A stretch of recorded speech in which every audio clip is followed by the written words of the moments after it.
গাজার এক কোনায় ছিল একটা ভাঙা পানির কল। চারপাশ ধ্বংসস্তূপ।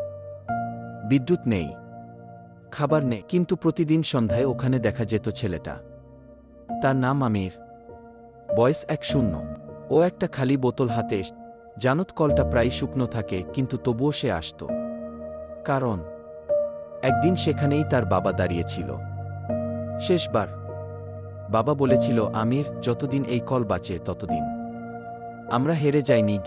আমির অপেক্ষা করত। একদিন কলের সামনে একটা ছোট নোট পেল। সেখানে লেখা ছিল, পানি ছিল না, কিন্তু আশা রেখে গেলাম। সালেহ ছিল তার বন্ধু, যে গত সপ্তাহে হারিয়ে গেছে বোমায়। সেদিন আমির চোখ মুছে কলটায় দাঁড়িয়ে রইল। পানি পড়েনি, কিন্তু তার চোখে ছিল অশ্রু আর সাহসের ধারায় ভিজে ওঠা এক নতুন প্রতিজ্ঞা। যুদ্ধ যতই হোক, আমরা থামব না।